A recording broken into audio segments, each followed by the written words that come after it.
Hi, it's Michelle Birdsong, Eve, mother of all living, daughter of the Son. You're looking at a picture of the Son of the Son, Jesus Christ, the Buddha, being as Govinda Singh Dillon. We're going to start by, this is part 2. Eve talks about royalty, slaves, and blacks as Jews, and we're starting by mainstreaming clues to you. I'm telling you about a video called Great News, Reopening Without Permission. And that's at the High Impact Blog. Another High Impact blog upload is Now San Diego Starting to Rise Up. Okay, and the third video is called Hashtag Coronavirus Update. Dr. Shiva Adurai and Stefan Molyneux. And Dr. Shiva has 4 degrees from MIT, and he's a genius, obviously, and he's running for Senate in Massachusetts. ShivaForSenate.com. Go there, and you can get all the information you need about it. And do watch this video. It's a history of coronavirus. He's telling you. The bottom line is it's all about boosting your immune system. And he explains everything. He understands what's going on and explains it so you can understand what's going on. Now, we left off with part 1 talking about the black people who are offering solutions to the masses of blacks who are in difficulty living in the world's worst condition, poverty. And I was naming some of those blacks who are offering solutions. Candace Owens, Mia Love, Senator Tim Scott, Lieutenant Colonel Alan West, Deneen Borelli, Supreme Court Justice Clarence Thomas, Dr. Benjamin Carson, Larry Elder, Dr. Thomas Sowell, Zoe Nation, and Black Sphere. Okay, and then said that these people are ignored by the black masses are called Toms. And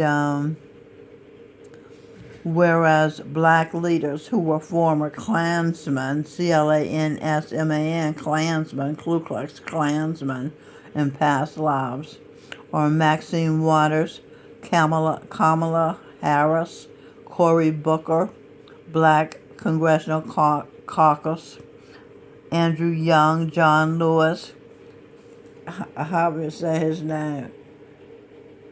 Mfumi, Jim Clyburn, Sheila Jackson Lee, Jesse Jackson Sr., Jesse Jackson Jr. and his wife, Juan Williams, Mark Lamont Hill, Angela Davis, Al Green, Congressman, Jussie Smollett, Keith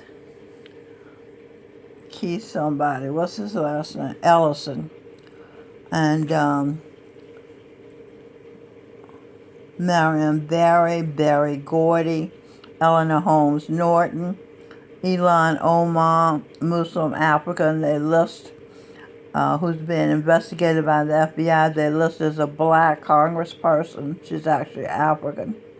Danny Glover, Michelle Obama, and Valerie Jarrett are beings the Pickaninny twins. They're written about in a poem. Okay, now, real clear politics. Black History Month continued. Morgan Freeman says, I don't either. I don't want a Black History Month. Black history is American history. Eve notes we're not illegals. We're indigenous, created in America. Wallace says, Mike Wallace says, how are we going to get rid of racism until... And then Morgan Freeman says, stop talking about it. I'm going to stop calling you a white man, and I'm going to ask you to stop calling me a black man. I know you as Mike Wallace. You know me as Morgan Freeman. You're not going to say, I know this white guy named Mike Wallace. Hear what I'm saying? Larry Elder says, despite years of Black History Februaries, many know little to nothing about the vast role played by Arab and Muslim slave traders, in the African slave trade. The practice began centuries before European slavers bought and transported slaves out of Africa, and continued well after European slavery ended. Temple University professor Mark Lamont Hill, for example, teaches media studies and urban education.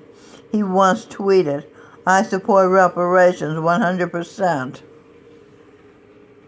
Eve notes, since the war on poverty began in the 1960s and continues with free money, welfare payments, free food, food stamps, free health care, Medicare, Medicaid, subsidized cheap housing, Section 8 and public housing projects, affirmative action, quotas, free food, clothes, shelter, library privileges, college opportunities, the prison system." So then Larry Elder continues, when the NFL offered its players a 2017 trip to Israel to give them a better understanding of the Israeli-Palestinian conflict, Mark Lamont Hill encouraged the players not to go. About an open letter signed by several prominent blacks in the entertainment industry and others known for their involvement in social justice, Hill wrote, the letter drew on the undeniable connections between the struggles faced by black and brown communities in the U.S. and Palestinian, Afro-Palestinian, Eritrean, and Sudanese communities in Israel and Palestine. Did the struggles to which Hill referred have anything to do with Arab and Muslim slavers? During February, students K-12 are of course taught about slavery. But as with Hill, what many teachers seem not to emphasize is that slavery is as ancient as humankind and that it was practiced nearly everywhere. Economist Thomas Sowell, being Frederick Douglass' former slave who freed himself, writes, more whites were brought as slaves to North Africa than blacks brought as slaves to the United States or to the 13 colonies from which it was formed. White slaves were still being bought and sold in the Ottoman Muslim Empire decades after blacks were freed in the United States. This includes a huge role played by Arab Muslim slavers.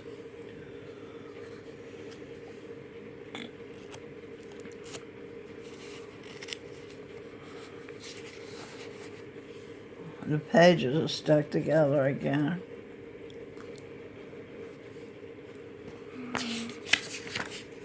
As to the Arab-Muslim slave trade, Ghanaian professor and minister John Azamah helped set the record straight in the legacy of Arab Islam in Africa. In an interview about his book, Azamah said the following, while 2 out of every 3 slaves shipped across the Atlantic were men, the proportions were reversed in the Islamic slave trade. 2 women for every man were enslaved by the Muslims.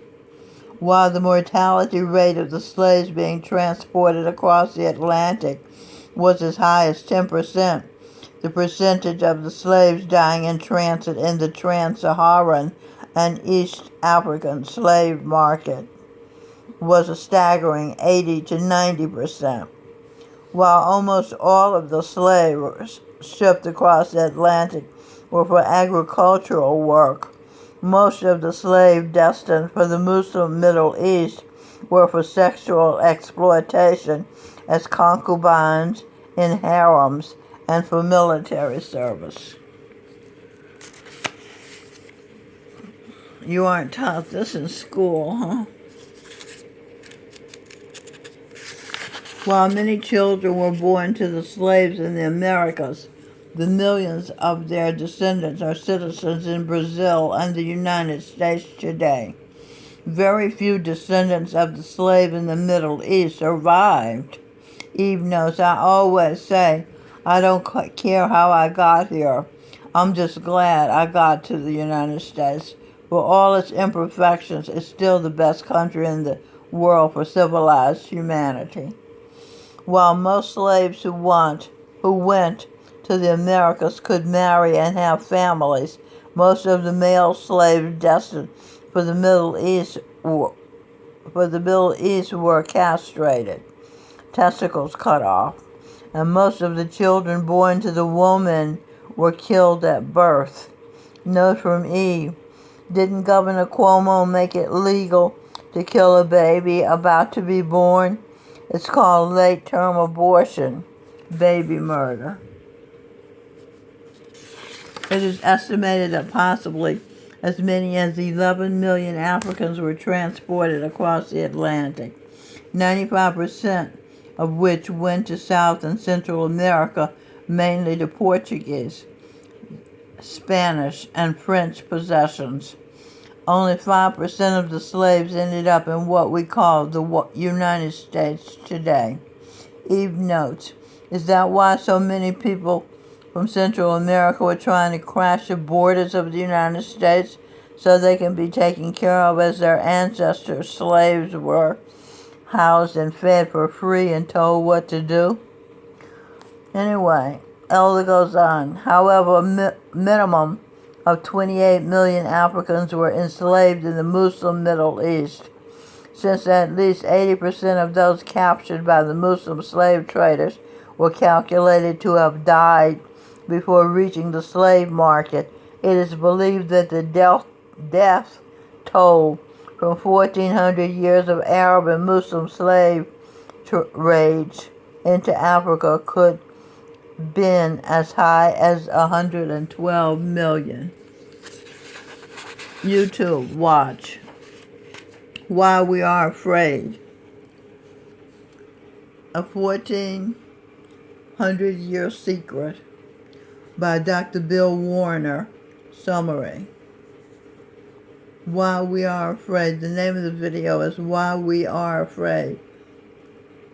A 1,400-Year Secret by Dr. Bill Warner. Summary. The Arab Muslims have been slowly enslaving the world for 1,400 years, says Eve. That is what they are, enslavers. They want to enslave the whole non-Arab world. Secret Muslim former President Barack Hussein, it's no secret, installed many Muslims to powerful positions in the United States government when he was president. Clearly, we need new and positive good men and women leaders. The Holy Royal Family of true humans, good gods, geniuses, and saints, headed by Jesus Christ, being Gurinder Singh Dhillon, son of the Sun, and his wife Mary Magdalene, daughter of the Sun. T. Michelle Birdsong comes to mind. They want to benefit humanity. Mr. Freeman is right, says Larry Elder.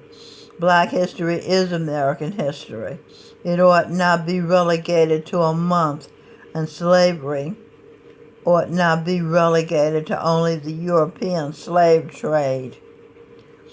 The truth about slavery includes the long, extensive, and deadly role played by Arab Muslim slavers. Okay, and that article, that video, it was a video also, was distributed by creators.com. Okay, thank you for watching. I hope you've have your education about the role Arab Muslims played in slavery, and not just Europeans, and not just Americans. were slavers. So, let's stop the Muslims for enslaving us and the rest of the world. Thank you.